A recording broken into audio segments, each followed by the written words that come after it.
Class 6 তোমাদের আর কিছুদিনের মধ্যেই শুরু হয়ে যাবে সেকেন্ড ইউনিট টেস্ট। অর্থাৎ আগস্টের 1 তারিখ বা 2 তারিখ থেকে কিন্তু শুরু হয়ে যাবে দ্বিতীয় পর্যায়ক্রমিক মূল্যায়ন পরীক্ষা।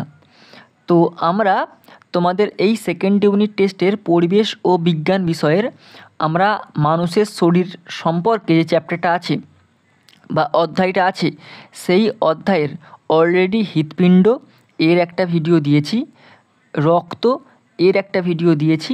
আজকে আমরা ফুসফুস সম্পর্কে পুরো তথ্য জানব এবং এর সঙ্গে সঙ্গে ফুসফুস থেকে পরীক্ষায় কী কী প্রশ্ন আসতে পারে আমরা কিন্তু সেইগুলো পুরো আজকে আলোচনা করব।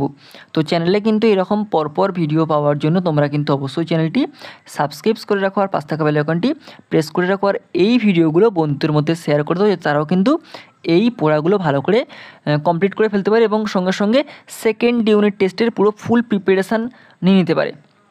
তো চলে আসছে আমরা প্রথমেই ফুসফুস নিয়ে। ফুসফুস সম্পর্কে প্রথমে আমরা জেনে নিই।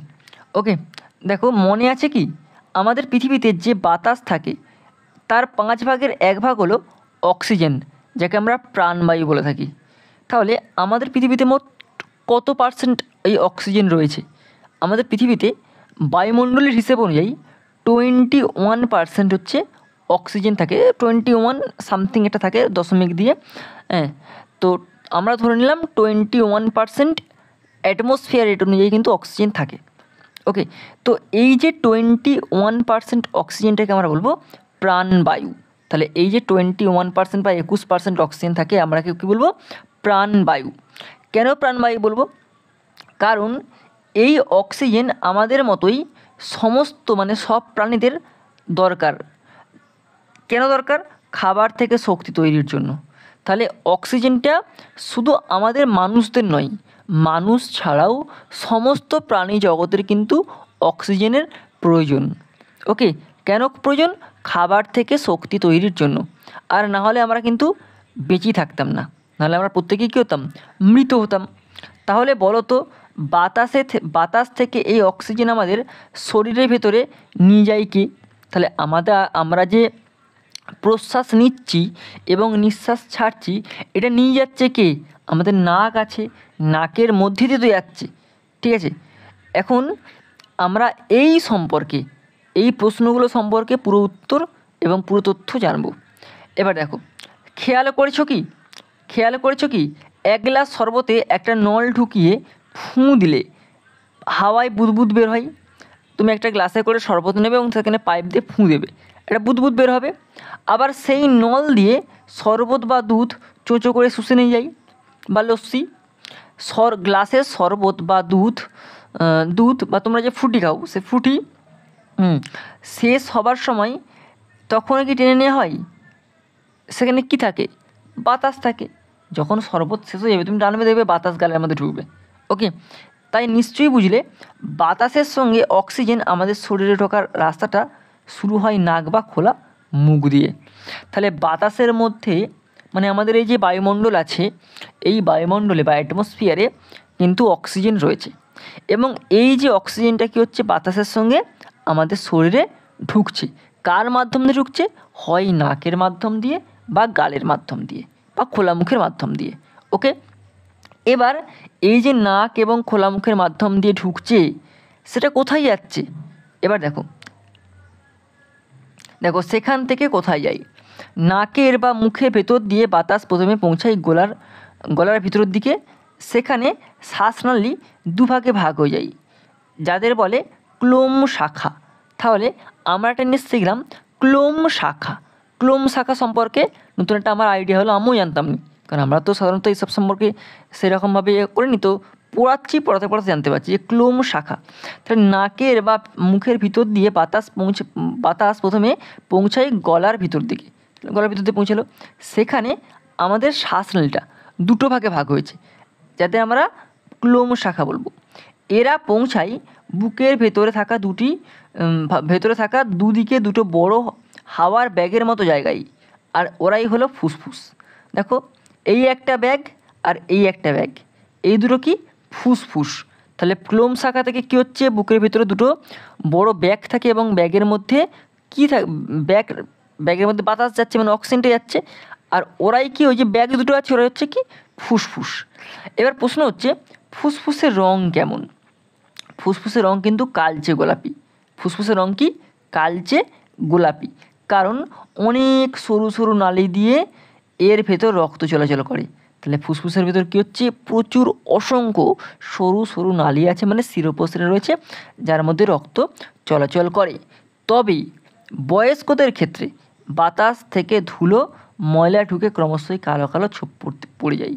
তাহলে যাদের যাদের বয়স হয়ে গেছে, যারা বয়স্ক লোক বা বয়স্ক মহিলা, তাদের কিন্তু সেক্ষেত্রে ফুসফুসের রঙটা একটু কালো কালো ছোপ ছোপ লক্ষ্য করা যায়। কেন লক্ষ্য করে যায়? কারণ বাতাসের মধ্যে প্রচুর ময়লা থাকে, ধুলো থাকে, ঠিক আছে, এইগুলো কিন্তু ফুসফুসে প্রতিনিয়তই যাচ্ছে এবং সেক্ষেত্রে কিন্তু একটু ধীরে ধীরে কালো কালো ছাপ পড়ছে।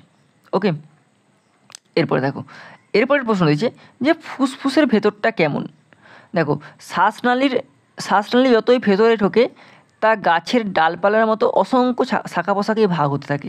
তাহলে আমাদের শ্বাসনালীটা যত ভিতরে ঢুকবে তত কিন্তু অসংখ্য শাখা পোশাকাই ভাগ হতে থাকবে। সবশেষে সূক্ষ্ম শ্বাসনালিকা, তারও শেষে থাকে 10 কোটি ছোট ছোট বেলুনের মতো বায়ুথলি। তাহলে সব একদম সূক্ষ্ম একটা শ্বাসনালিকা থাকে এবং তার নিচে থাকে অসংখ্য, মানে প্রায় 10 কোটি ছোট ছোট বেলুনের মতো বায়ুথলি। এবার দেখো, শ্বাসনালী শাখা প্রশাখা থেকে, শ্বাসনালীর শাখা প্রশাখা যেখান থেকে শুরু হচ্ছে সেখান থেকে ওই ছোট ছোট বায়ুথলি পর্যন্ত বুকের দুদিকে থাকা দুটো যন্ত্রের নাম হচ্ছে ফুসফুস। তাহলে দেখো ভালো করে লক্ষ্য করে যে শ্বাসনালীর শাখা প্রশাখা যেখান থেকে শুরু হচ্ছে সেখান থেকে এই ছোট ছোট বায়ুথলি পর্যন্ত বুকের দুদিকে দুটো যন্ত্রের নাম হচ্ছে ফুসফুস। একটা ফুসফুসে প্রায় 10 কোটি বায়ুথলি থাকে। তাহলে একটা ফুসফুসে 10 থলি বায়ুথলি আছে। তাহলে দুটো ফুসফুসে প্রায় 20 কোটি বায়ুথলি আছে। বায়ুথলির গায়ে থাকায় রক্তনালী, তাহলে বায়ুথলির সঙ্গে কী থাকে রক্তনালী থাকে। বাম ফুসফুসে 2টো খণ্ড আর ডান ফুসফুসে 3টে খণ্ড। তাহলে বাঁ দিকের ফুসফুসে 2টো খণ্ড রয়েছে আর ডান দিকের ফুসফুসে 3টে খণ্ড রয়েছে। ওকে, তাহলে ফুসফুসের ভেতরটা কেমন মোটামুটি বুঝতে পারলাম। এবার আমাদের আরেকটা প্রশ্ন দিচ্ছে, তাহলে বলো তো ফুসফুস কী কাজ করে? এক কথাই বলা যায় বাইরে থেকে বাতাস শরীরের ভিতরে টেনে নেওয়া। তাহলে এক কথায় কী বলবো, বাইরে থেকে বাতাস শুধু বললে হবে না, বাইরে থেকে অক্সিজেনযুক্ত বাতাস, অক্সিজেন, কার্বন ডাইঅক্সাইড, জলীয় বাষ্পযুক্ত সমস্ত রকম বাতাস, মানে আমরা অক্সিজেন ধরতে পারি, শরীরের ভিতরে নেই। সেই টেনে নেওয়া বাতাস থেকে অক্সিজেনকে রক্তে পৌঁছে দেয়।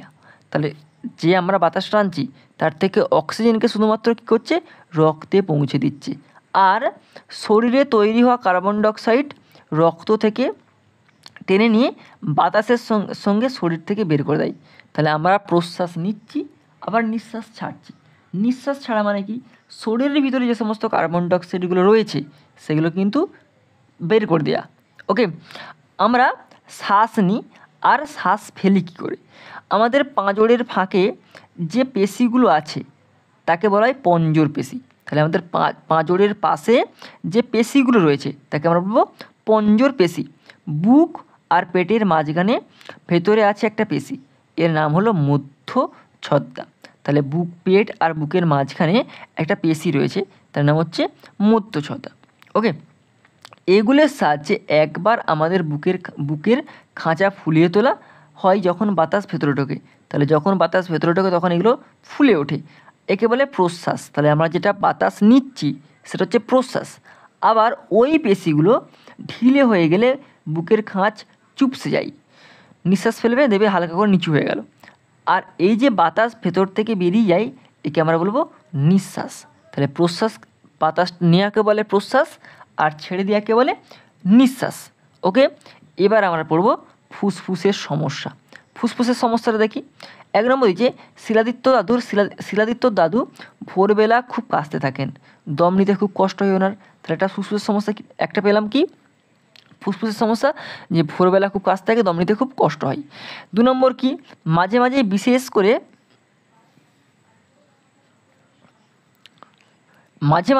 করে শীতকালে রহিম চাচার শ্বাস নিতে কষ্ট হয়। তাহলে শীতকালে শ্বাস নিতে কষ্ট হয়, কাছে গেলেই সাঁই সাঁই শব্দ শোনা যায়, তখন উনি জোরে জোরে চলাফেরা করতে পারেন না। আরেকটা ফুসফুসের সমস্যা পেলাম। 3 নম্বর কি, শ্যামলের কাকার কাশির সঙ্গে রক্ত পড়ে মাঝে মাঝেই, রাতের দিকে জ্বর আসে, শরীরের ওজনও কমে আসছে। তাহলে আরও একটা আমরা ফুসফুসের সমস্যা পেলাম। ওকে। 4 নম্বর দেখো, পিয়ালির বোনের ছোটোবেলা থেকে খুব কাশি হয়, নাকের পাতা দুটো ফুলে ফুলে ওঠে শ্বাস নেবার সময়, মাঝে মাঝে নাকও বন্ধ হয়ে যায়। তাহলে আরও একটা ফুসফুসের সমস্যা পেলাম, মোট 4টে ফুসফুসের সমস্যা পেলাম। ওকে, এবার আমরা এই যে ফুসফুসটা পড়ালাম এর থেকে কি কি প্রশ্ন আসবে তোমাদের সেকেন্ড ইউনিট টেস্টে, মানে আমরা যে ফুসফুসটা পড়ালাম এখান থেকে কি কি প্রশ্ন আসবে আমরা সেসব সম্পর্কে জেনে নিই। আচ্ছা, ফুসফুস থেকে দেখো এই প্রশ্নগুলো আসবে। এটা দেখতে পাচ্ছি, শ্বাসনালীর ভাগগুলিকে ড্যাশ বলে ড্যাশ। শ্বাসনালীর ভাগগুলিকে কী বলে? ক্লোম শাখা বলে। দেখো নিচে লেখা আছে ক্লোম শাখা। 2 নম্বর, ফুসফুসের রং ড্যাশ, কালচে গোলাপি। 3 নম্বর, বায়ুথলি দেখতে ড্যাশের মতন, এটা হবে বেলুনের মতো। 4 নম্বর দেখো, এক একটা ফুসফুসে ড্যাশ সংখ্যক বায়ুথলি থেকে, প্রায় 10 কোটি বায়ুথলি থেকে। 5 দেখো, বাম ফুসফুসে ড্যাশটি খণ্ড, বাম ফুসফুসে 3টে খণ্ড, বাম ফুসফুসে 2টি খণ্ড, বাম ফুসফুসে 2টি খণ্ড। পাঁজরের ফাঁকে ড্যাশ পেশি থাকে, পঞ্জর পেশি থাকে, যে পঞ্জর পেশি। ড্যাশ চুপসে গেলে শরীর থেকে বাতাস বেরিয়ে যায়, বুকের খাঁচা চুপসে গেলে শরীর থেকে বাতাস বেরিয়ে যায়। ড্যাশকে প্রাণবায়ু বলে, O2 মানে অক্সিজেনকে প্রাণবায়ু বলে। 9 নম্বর, ফুসফুসে ময়লা ঢুলে ড্যাশ ছোপ পড়ে, কালো কালো ছোপ পড়ে। আবার দেখো, এই দেখো ফুসফুসের ছবি দিয়েছে। এরপর দেখো নেক্সট যে প্রশ্ন পাচ্ছি আমরা, ক্লোম শাখা বা ব্রঙ্কাস কি? দেখো, বুকের ভিতরে গিয়ে শ্বাসনালী যে 2টি ভাগে ভাগ হয়ে যায় তাদের ক্লোম শাখা বা ব্রঙ্কাস বলে। ক্লোম শাখা ফুসফুসে গিয়ে শেষ হয়। ফুসফুসের রং কালচে গোলাপি কেন হয়? ফুসফুসের মধ্যে থাকা অনেক সরু সরু নালী দিয়ে রক্ত চলাচল করে, তাই এর রং কালচে গোলাপি। এরপরে কী আছে দেখো, ফুসফুসের মধ্যে থাকা 2টি অংশের নাম লেখো। একটা হচ্ছে শ্বাসনালিকা, একটা হচ্ছে বায়ুথলি। ফুসফুসের 2টি কাজ উল্লেখ করো। ফুসফুসের কাজ কি? বাতাস থেকে অক্সিজেনকে রক্তে পৌঁছে দেয়। আর 2 নম্বর হচ্ছে শরীরে তৈরি হওয়া কার্বন ডাইঅক্সাইড রক্ত থেকে টেনে শরীর থেকে বের করে দেয়। এরপরে আমরা দেখি কি পারি, আমরা শ্বাস নিই ও শ্বাস ছাড়ি কী করে, অথবা প্রশ্বাস ও নিঃশ্বাস কাকে বলে? দেখো, পঞ্জর পেশি ও মধ্যচ্ছেদা পেশির সাহায্যে বুকের খাঁচা ফুলিয়ে শ্বাস নিই, একে আমরা প্রশ্বাস বলবো। আবার এই পেশিগুলোকে ঢিলে করে বুকের খাঁচা চুপসিয়ে বাতাস বের করে দিই, একে আমরা নিঃশ্বাস বলবো। পরের প্রশ্ন দেখো, ফুসফুস ঠিক না থাকলে কি কি সমস্যা হতে পারে? কি কি হতে পারে? প্রথম হচ্ছে দম নিতে কষ্ট হতে পারে। 2 নম্বর হচ্ছে খুব কাশি হতে পারে। 3 নম্বর, কাশির সঙ্গে কখনো কখনো রক্ত পড়তে পারে। 4 নম্বর কি দিয়েছে, রাতের দিকে জ্বর আসা, ওজন কমে যাওয়া সমস্যা ইত্যাদি হতে পারে। তাহলে ফুসফুস না থাকলে আমার কী কী সমস্যা হতে পারে পড়ে নিলাম। এইগুলো হচ্ছে তোমাদের সেকেন্ড ইউনিটের ফুসফুস থেকে, মানে ফুসফুস মানে মানুষের শরীর যে অধ্যায়টা আছে তার মধ্যে ফুসফুস রয়েছে, তার থেকে এই প্রশ্নগুলো পড়তে পারে। তোমরা কিন্তু চ্যানেলে এরকম পরপর ভিডিও পাওয়ার জন্য অবশ্যই চ্যানেলটি সাবস্ক্রাইব করে রাখো, পাশ থেকে বেল আইকনটা প্রেস করে রাখো, আর ভিডিওগুলো বন্ধুদের ভালো লাগলে লাইক করো আর শেয়ার করে দাও।